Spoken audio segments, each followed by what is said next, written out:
Hello दोस्तों, मैं आप सभी का एक बार फिर से अपने YouTube चैनल पर बहुत बहुत स्वागत करता हूं।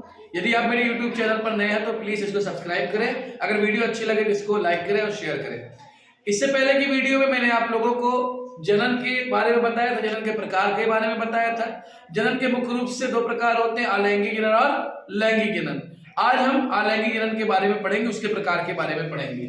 आप सभी को पता होगा बेटा कि जो अलैंगिक जनन होता है वो जनन का एक ऐसा प्रकार होता है, एक ऐसी विधि होती है जिसमें संतान को उत्पन्न करने के लिए कितने जनक भाग लेते हैं बेटा?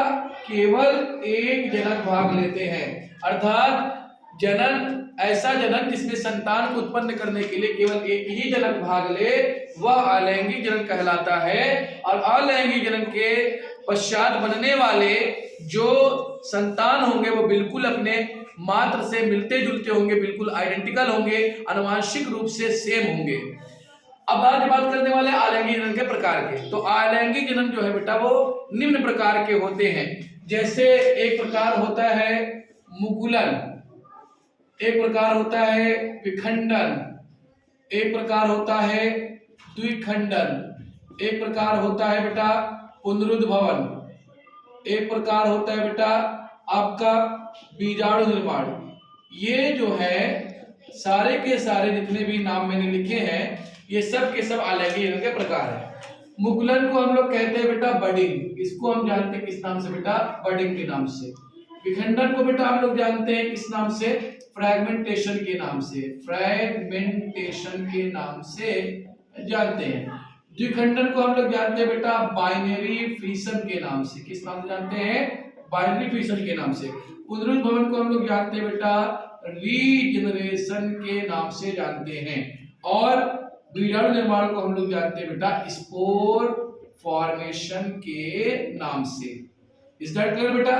तो अलैंगिक जनन निम्न प्रकार के होते हैं, चाहे वो मुकुलन हो, विखंडन हो, द्विखंडन हो, पुनरुद्भवन हो, चाहे बीजाणु निर्माण हो। इन सब में संतान को उत्पन्न करने के लिए आप देखेंगे कि एक ही जनक भाग लेगा और जो संतान उत्पन्न होगा वो बिल्कुल अपने मात्र से मिलता जुलता होगा, आनुवंशिक रूप से वो सेम होगा। Is that clear? चलिए देर ना करते हुए सबसे पहले हम लोग बात करेंगे मुकुलन की। इसकी बात करेंगे बेटा, हम लोग मुकुलन की बात करेंगे। आई होप कि आपने इसको नोट कर लिया होगा। ठीक, तो हम लोग बात करने वाले सबसे पहले मुकुलन की या बडिंग की बात करने वाले हैं। चलिए अब मुकुलन की मैं बात कर लेता हूं। तो एक बात तो आपको याद रखनी है कि बेटा मुकुलन क्या है? मुकुलन जो है बेटा वो अलैंगिक जनन का एक प्रकार है। अलैंगिक जनन का एक प्रकार है, एक विधि है ना, अलैंगिक जनन की एक विधि है। Is that clear? दूसरी खास बात बेटा, आप मुकुलन विधि द्वारा अलैंगिक जनन कौन शो करता है, किसमें देखने को मिलेगा? तो सामान्यतः आप इसको बेटा ईस्ट के अंदर देख सकते हैं और नॉर्मली हाइड्रा के अंदर इसको देखने को मिलेगा। अब याद रखना बेटा, ये जो मैंने ईस्ट लिखा है, ईस्ट ये क्या है? ईस्ट ये जो है एक कोशिकी यूकैरियोटिक, एक कोशिकी यूकैरियोटिक, ये क्या है बेटा? कवक है। याद रखना कि जो ईस्ट है ये एक कोशिकी यूकैरियोटिक कवक है। सामान्यतः कवक जो होते हैं बहुकोशिकी होते हैं, लेकिन ये एक कोशिकी कवक है। इस बात को याद रखना। तो इस ईस्ट के अंदर भी बडिंग के प्रोसेस के द्वारा संतान की उत्पत्ति होती है। आगे अगर हम हाइड्रा की बात करें बेटा, तो हाइड्रा क्या है तो जानते रहिएगा। हाइड्रा आपका एक नाइडेरिया संघ का जंतु है। किसका बेटा? नाइडेरिया संघ का। यह एक नाइडेरिया फाइलम का, नाइडेरिया संघ का एक प्राणी है, जंतु है। इस बात को आपको ध्यान में रखना है। अब ये तो क्लियर हो गया सर, मुकुलन जो है अलैंगिक जनन की एक विधि है। ये सामान्यतः ईस्ट और हाइड्रा के अंदर देखने को मिलता है। ईस्ट क्या है? एक कोशिकीय यूकैरियोटिक कवक है। हाइड्रा क्या है? नाइडेरिया संघ का एक जंतु या प्राणी है। नाइडेरिया संघ आपको पता होगा कि एनिमल किंगडम का तीसरा फाइलम है। इस बात को याद रखना है बेटा। अब आगे का प्रोसेस देखते हैं क्या होता है इसमें। चलिए हम ईस्ट का एग्जाम्पल लेकर के देखते हैं बेटा। देखिए मान लीजिए कि ये बेटा एक ईस्ट की बॉडी है। किसकी बॉडी बेटा? एक परिपक्व ईस्ट की बॉडी है। ये परिपक्व ईस्ट का शरीर है, ईस्ट की बॉडी है, ठीक, परिपक्व है। परिपक्व का मतलब अर्थात ये कि अब ये संतान उत्पत्ति करने के एबल हो चुका है, सक्षम हो चुका है, यानी आप अपने जैसे संतान को उत्पन्न कर सकता है। ये बेटा इसका न्यूक्लियस हो गया जिसे हम केंद्रक के नाम से जानते हैं, ये इसका हो गया कोशिका द्रव्य जिसे हम साइटोप्लाज्म के नाम से जानते हैं।